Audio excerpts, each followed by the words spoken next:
et mis siis oli nagu selle raamatu kokkupaneku põhimotiiv.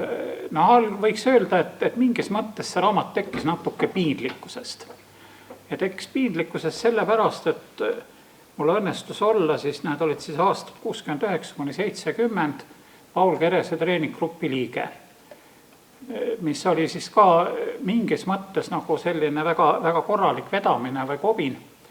Sellepärast, et seda ma tol ajal muidugi ei teadnud, aga Paul Kerese olles Tšehhoslovakkias oli tal poliitilisi pahandusi, kuna ta kohtus seal Tšehhi dissidendi Lüdek Bachmanniga.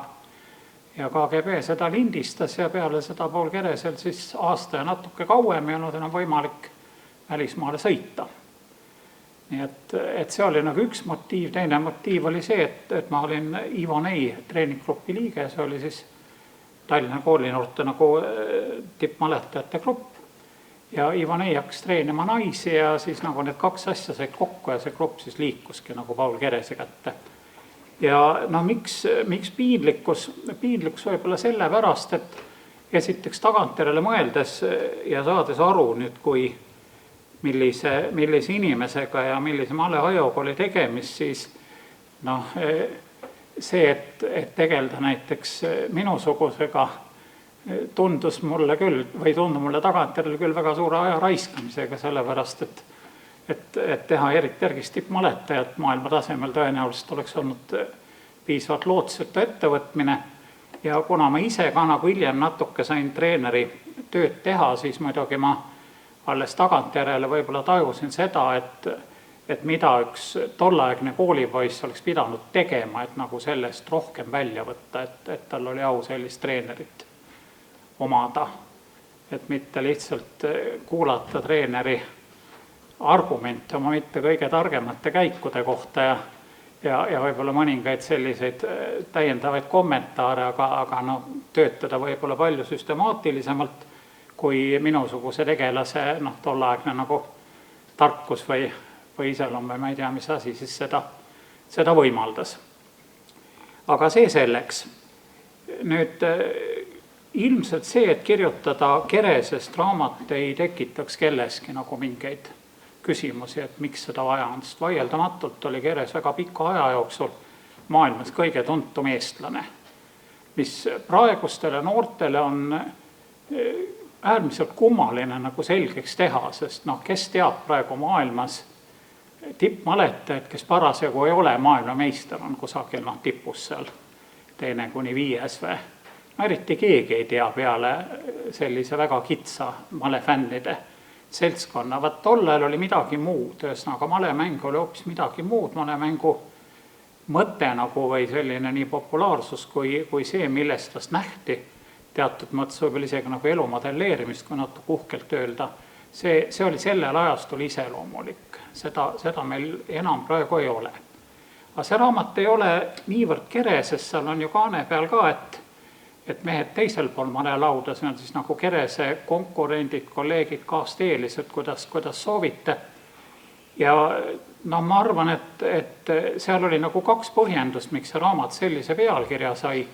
No esimene oli see, et Keresest minusugusel ei oleks olnud mõtet kirjutada, sellepärast, et nii nagu mul hea sõber Rõõtav on öelnud, et ega geeniusega võidujoosta ei ole nagu mõtet. Ühesõnaga Valter Höier, kes on Keresest kirjutanud, oli sedavõrd hea, et püüda nagu sellel väljal nagu võistlema tikkuda ilmselt ei olnud nagu väga mõttekas. Ja minu kokkupuude ju Keresega oli ka ikkagi koolipoisi ja treeneri kokkupuude, kus ma ei saanud tajuda eriti nagu selle inimese selliseid süvakihte ja kõike, mis seal taga oli.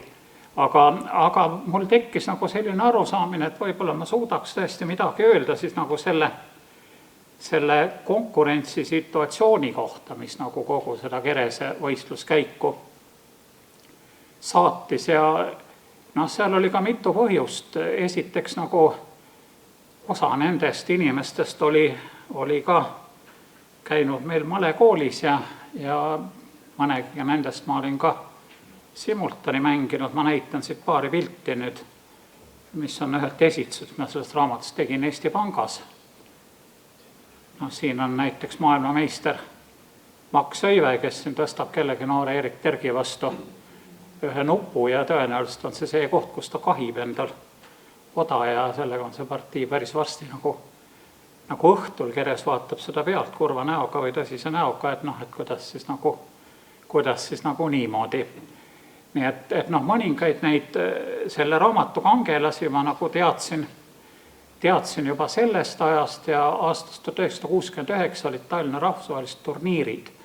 Ja turniiridel oli nagu selline amet olemas nagu demonstraator või kepipoiss, kes siis kepiga tõstis neid nuppe seal laudade peal. Ja mul õnnestus olla siis seal ninapidi juures ja neid partiisid demonstreerida ja mingil määral ka osavõtjatega võib-olla natuke lobiseda ja kuna ma juba siis olin nagu Tehnikaülikooli astunud, siis ma püüdsin neid siis värvata nagu Tehnikaülikooli simultani andma, mis tegelikult ka õnnestus päris tugevate suurmeistrite puhul ja siis oli jällegi võimalik nagu nendega natuke rohkem nagu suhelda, mõnega ka pikemalt, näiteks Bronsteiniga oli meil väga põnevad jutuajamised, lihtsalt tal oli igav õhtul ja siis ta niimoodi mediteeris seal ühest ja teisest.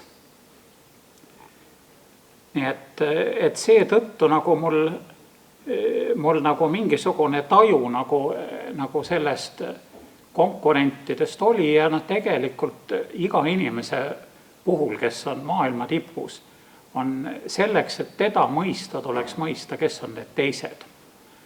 Kes on ta konkurendid, sest meil on natuke liiga palju nagu räägitud, et Alehiniga mängida ei saanud matši Keres, eks ole, õudselt kahju, Botvinnik oli omaette tegelane, eks ole, oma afääridega, aga tegelikult see seltskond oli palju laiem.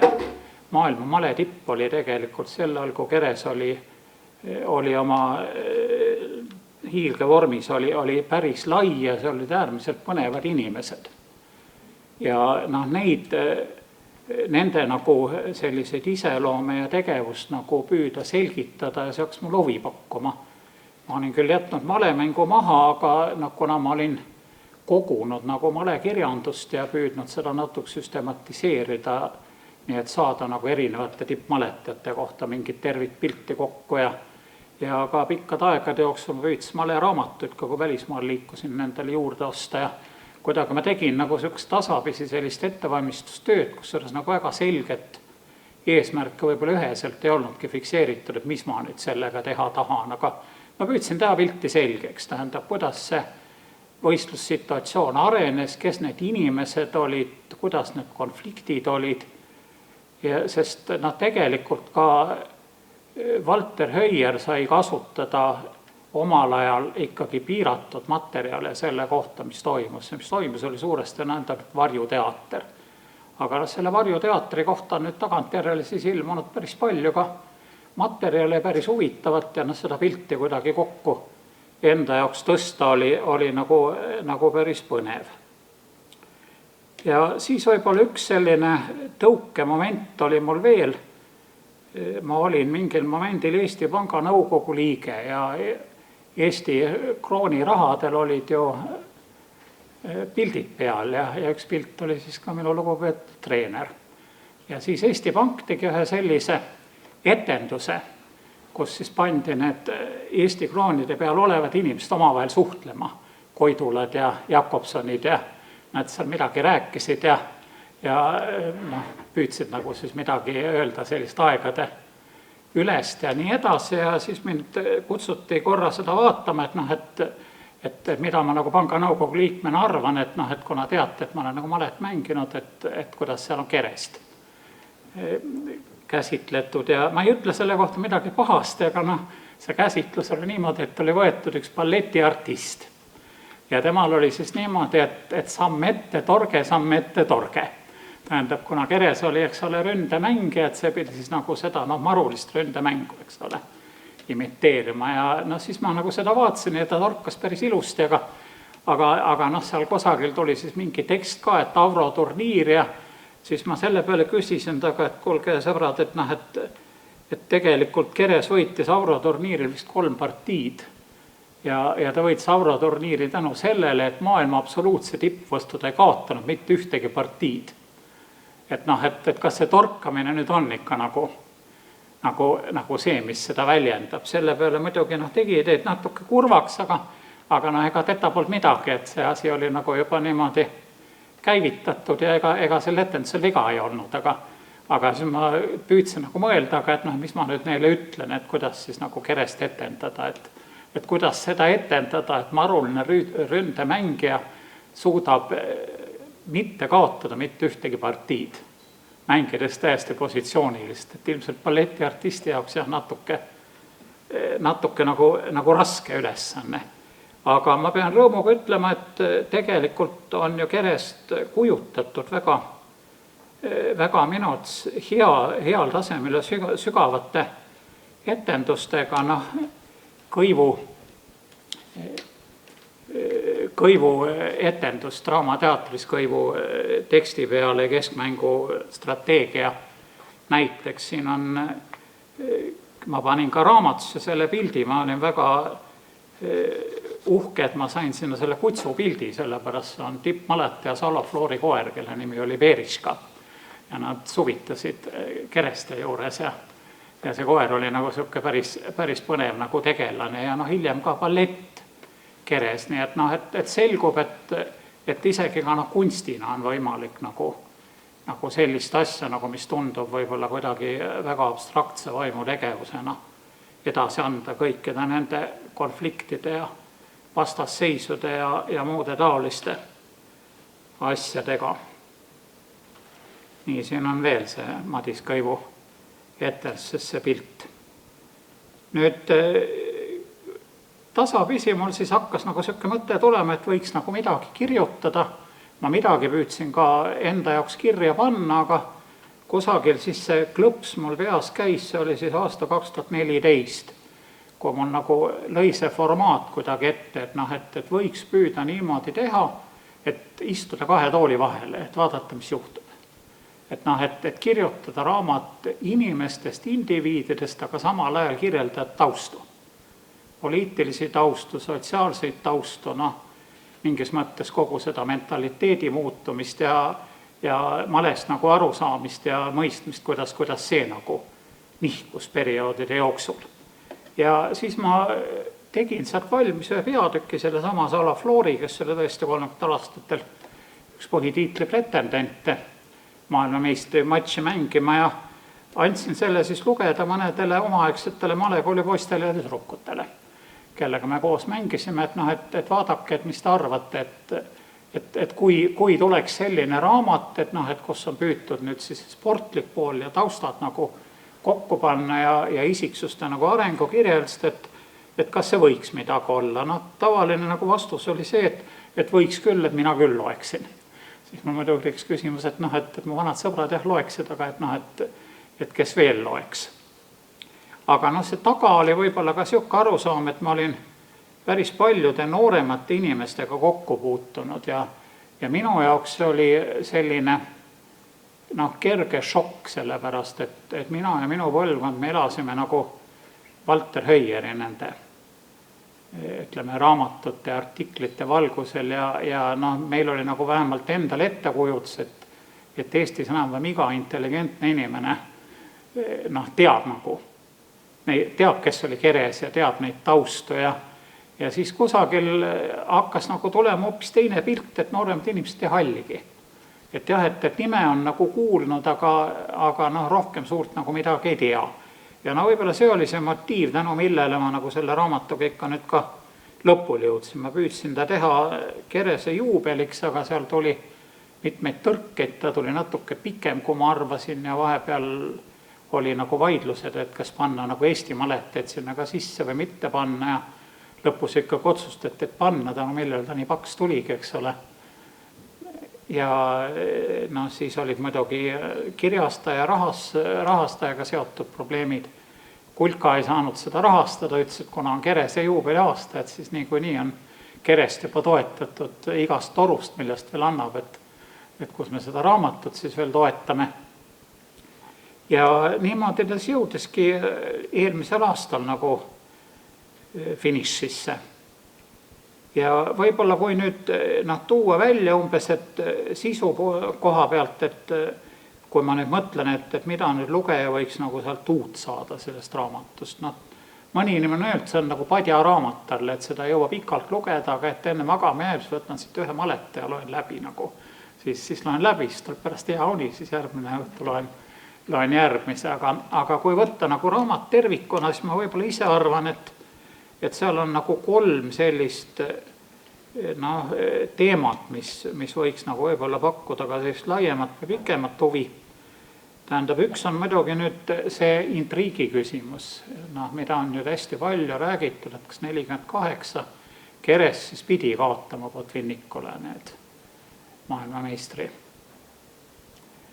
Haag-Moskva maailmameistri tiitlipartiid. Ma analüüsin seda situatsiooni nii palju, kui ma sain ja ma püüdsin nagu seda situatsiooni jälgida päev-päevalt, et mitte lihtsalt mingite üldiste nagu arusaamade järgi ja vaatasin need partiid läbi ja konsulteerisin see maletajatega. Mina nagu väidaks, et Keres ei kaotanud neid partiisid meelega. Küll oli tegelikult kokku lepitud, et kui tuleb käsk, et siis tuleb kaotada. Aga lihtsalt me oleme natuke Eestis liiga eesti-kesksed. Me kogu seda situatsiooni interpreteerisime ju niimoodi, et nüüd on 2 kõva mängijat, et üks on Botvinnik ja teine on Keres ja nüüd Keresel kästakse kaotada, et Botvinnik tuleb maailmameistriks. Tegelikult see tõenäoliselt niimoodi olnud, sest oli 3. käsi ka veel selles mängus, see oli ameeriklane Sam Brzezinski. Ja see situatsioon võtab hoopis teistsuguse valguse, kui seda interpreteerida niimoodi, et Nõukogude Liit kartis nagu vanakurat välku seda, et maailmameistri tuleb ameeriklane. Siis oleks, ma ei tea, male üldeks pidanud üles pooma. See tuli igal juhul välistada, nii et see oli nagu põhioht. Aga see kõik muidugi tekitas kogu selle võistluse ümber sellise äärmiselt perversse, pingelise ja närvilise õhkkonna ja seal võib juhtuda siis ükskõik mida. Et see oli võib-olla nagu esimene asi, mis ma nagu arvan, et ma töötasin suhteliselt nagu põhjalikult läbi. Siis teine küsimus on küsimus nagu malepõlvkondadest.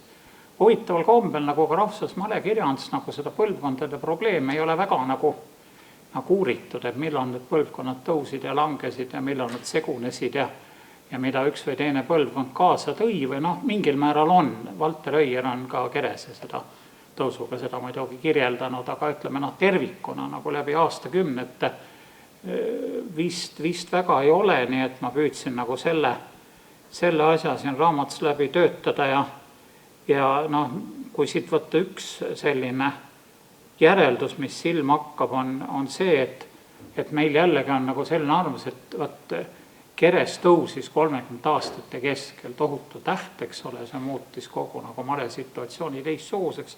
Täpselt nii oli, aga tegelikult tõusis terve põlvkond. Tähendab, tõusis umbes 5 enam ühesugust mängijat. Ja see oli fantastiline murrang, sest ennem seda oli suht igav periood nagu male areenil. Ja siis tuli terve noorte võimas seltskond, kelle puhul oli tohutult raske öelda, kes on kõige tugevam. Keres oli neist üks heledamaid, aga rohkem on võib-olla isegi suhteliselt nagu raske öelda ja siis hakkas tulema tippturniire ja maleolümpiaid ja kõike neid väga, väga tiheda kalendri järgi ja peaaegu igal võistlusel võitis erimängija. Nii et seda võib-olla ei ole seda perioodi ja on püütud nagu läbi üksikute inimeste vaadata, et kas läbi Kerese või läbi Botvinniku, aga tegelikult oli see selline täiesti fantastiline periood ennem suurt katastroofi nimega Teine maailmasõda. Ja nüüd 3. asi, mida ma küll hüpoteetilist nagu julgeks väita, oli see, et kui küsida, et millal oli Keres kõige lähemal sellele, et tulla maailmameistriks, siis minu nagu subjektiivne vastus on see, et 50 aastate lõpul. Tähendab, see oli tiitlipretendentide turniir Jugoslaavias, kus Keres oli fantastilises vormis. See oli super, mis ta tegi, tähendab, mitte keegi eeldanud sellist võiduprotsenti. Ja nüüd selgust üks mees võits veel rohkem. Ühesõnaga kogu võitlus käis siis nagu Baltikumi tasandil, ühelt poolt Paul Keres ja teiselt poolt siis Lätist pärit huligaan nimega Mihhail Tall. Ja mis oli asja nagu võib-olla tragöödia Kerese seisukohalt, et Keresel ei olnud Talliga probleeme sel momendil. Tall mängis sel ajal suhteliselt aferistlikult ja Keres tegi talle puhtalt ära. Tähendab, seal oli 4 partiist, ta vist võits 3, kui ma praegu peast oska öelda, ühesõnaga Tall ei saanud neil võistlusel Keresel üldse vastu, ainult et Tall ajas oma sellise aferistliku mänguga terve rea muid tippmaletajaid hulluks. Smyslov näiteks on üldse suuteline keskenduma, sest tema arvates oli midagi jubedat. Smyslov mängis siukest tohutut klassikalist ja tugevat malet, järsku tuleb mingi aferist ja keerab nagu kõik segamini ja tegelikult valesid käike ja võidab. Ühesõnaga sisuliselt Keres oli Tallist üle, aga kuna teised ei saanud sel perioodil Tallile vastu, siis Keresel see turniir võitmata ja 50 aastate lõpul ta tõenäoliselt oli maailmameister Botvinnikust tugevam. Et see on võib-olla nagu, mis võiks siit nagu minu jaoks nagu koorus välja. Tähendab, ma olen kirjutanud või mitmed intervjuudes öelnud, et jah, et see on õige, et Kerest pidurdati tema maleteel ja Botvinniku võtted olid loomulikult kõike muud kui ausad sportlikud võtted, aga mingil määral oli ka midagi niist, mida võiks Fortuna rattaks nimetada. Ja see Fortuna ratas oli see, et 50-ndatel, kui Keres oli väga heas vormis, oli alati keegi, kes oli ka üliheas vormis või kel vedas. Nii et nüüd on nagu küsimus selles, et kas me meeletult kurvastame selle üle, et eestlane tulnud maailmameistriks või nii nagu on Madis Kõivu näidendis on öeldud, et võib-olla eestlased on õigustatult uhked sellega, et nende hulgas oli üks mees, kes sellest hoolimata, et saatus oli ta vastu, ei loobunud võitlemast ja võitles lõpuni kogu selle perioodi, kui ütleme vastavalt maleta ja sellisele healistel iseärasustel on võimalik täiesti tippmalet mängida. Et võib-olla me võiksime olla uhked selle üle, et meil oli selline maletaja. Aitäh!